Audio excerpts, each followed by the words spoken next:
The Mercedes A-Class. This one is actually the A180 CDI Blue Efficiency, which is 1467cc, so basically a 1.5. Now, let's see if the little baby Mercedes is any good on the road.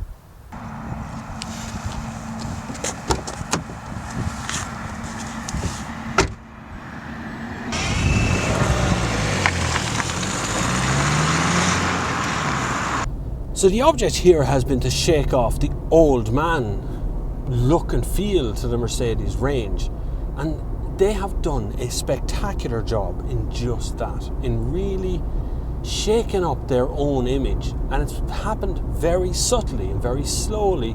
They've kind of pondered through to get the cars just right. The difference is that BMW and Audi have been running away with it at the moment. They just kind of run on with that young man approach and kind of let's just appeal to everybody as best we can. And they've done a spectacular job at doing just that. But BMW and Audi have been doing massive amount of work over the last couple of years in refining their engines, refining their interiors, making the car more youthful, more, in want of a marketing parlance, dynamic. But Mercedes have held back and relaxed for a little bit, trying to figure out what they want to do. And what they've wanted to do is this A-Class. Now, I'm not a fan of the previous A-Class. It's weird looking. It's a bit too boxy and it's a bit too kind of bouncy on the road. It never quite got over the suspension change it had to make because it failed some obscure bloody moose test that happened at some point or another. Which an awful lot of cars don't even get tested for. It's not part of NCAP rating. It's just some random test that happens in Nordic countries. But getting over the A-Class, failing that, what it had to do was modify suspension, because basically the whole world press found that it could talk about this car failing a test. And they had to modify all the suspension, modify things within the car to make it pass that test, and it completely spoiled the handling. And ruined the ride inside the car, and it never really got over that. But this one won't fail a moose test for a start, and secondly, they haven't spoiled the handling or the ride. It's very good, very, very good. So as you can see, I've come to the sunny Curragh Plains. It's full of sheep and horses, mostly. The horses are an interesting factor to it, alright. The Mercedes A-Class has always been kind of disregarded over the years because, you know, it was actually an alright seller for Mercedes in a way. Lots of young girls liked it, small families, people who wanted to trade up into the brand Mercedes but couldn't afford C-Class. Always kind of went A-Class route because it gave them a chance to get into the brand, and then it was up to Mercedes to hold on to them. Unfortunately, the A-Class was very different from the rest of the brand Mercedes. So once you got into an A-Class, once you decided you want to move up into a C or an E-Class, it was a very different experience from driving an A. Okay, you still have the 3-pointed star, you still have the same sort of control system inside, but, you know, driving the actual car was a totally different experience. But the modern A-Class, this A-Class, kind of draws it all together. And it's a much more youthful car than the rest of the range. Although the C-Class is a kind of a youthful, that brand of car is kind of youthful to the experience. But the A-Class really brings it down into a much more youthful area, younger than me, for instance. But I have to say, I would be very happy to see the A-Class turn up outside my house any day. And I'll tell you why. Everything works, number one, everything. The Bluetooth works perfectly, plays my MP3s without any bother whatsoever. I don't need to touch my phone at all. Once it got hooked up to the system, I can press play here and it plays there. Simple as that. That's simple.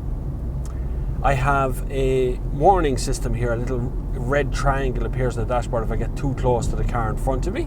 And if I get really close, it freaks out and goes beep, beep, beep, beep, beep, beep. I didn't put that to the test. Well, I did kind of. Not right now. Going for the overtake now. You see, the little CDI engine does a great job at getting you around the place. And it's actually an insanely comfortable car to be in for even extended periods due to the lovely seats that are standard. Basically, this is a style version, and everything you see in the video is standard on the car you'll buy. Now, there might be a couple of things like Bluetooth or something that isn't. I'm not quite sure. But the A-Class has come a long way from where it was, and this is an entirely new car, so let's not get confused here that this is some adaptation of the old one. It isn't. It is a new car completely. I am very impressed by the A-Class. I think the A-Class is the pinnacle of what Mercedes can do with the next kind of group of cars that are coming. And I'm after saying in a couple of videos now, you want to watch what Mercedes is doing, because they're sneaking up, they're flanking the opposition, and they're going to take over within a very short period of time, because their range of cars at the moment has been nothing short of spectacular. Now, I don't particularly like the B-Class. That's not to say it's not a decent little car, it's just not my kind of car. This handles properly, it goes properly, it drives nice, there's a good range of engines, it's quite decently spaced inside, even though the boot is a little bit on the small side. It's a bit tall for some reason, it's just not as big as I expected it to be. But I think that's down to the looks. I think because of the looks of the rear end, that kind of broad stance, it has actually made the boot a bit narrower than I expected. My only problem, really, my only gripe is the parking brake. It doesn't come on its own. It is an electronic parking brake, but it doesn't come on its own. You can't kind of pull a handle, or you can't just pull up, turn off the car, and the handbrake comes on, like in most electronic cars that do that. It just, you have to push the handle in or pull it out or something to make it come on. I'm not too sure which one it is. Other than that, I have no complaints with fuel economy. I have no complaints with sitting here in the cabin. It's a pleasant place to be. It's a delightfully kind of snug feeling to the whole place. It's just a really, really decent car. For me, it'd be so close. I love the driving ability of a BMW 1 Series. I'm just not convinced on the looks. And I love the A3 all around. It is a decent all-around car. But this comes so close. Honestly, it really does come very, very close to beating it, if not actually beat it, because it looks nicer for a start. It's a prettier car, and if you spec it up properly, it really does begin to look spectacularly good. Particularly, you can get the AMG body kit on it, which makes it look... Don't like these alloys, mind you, the ones that are on this, but then you have a choice of alloys. You don't have to choose these ones. These are just the ones that are on my test car. They're nice and decent and all, and very comfy because the tyre is quite big. I think it's gorgeous. I'm delighted with the A-Class. I'm delighted it's actually exceeded my expectations despite the last test drive I had of it, where I thought it was pretty good, but I didn't think it was a spectacular car. I think it is very good, very, very good. It is going to change the market for Mercedes completely. There is stop-start, by the way.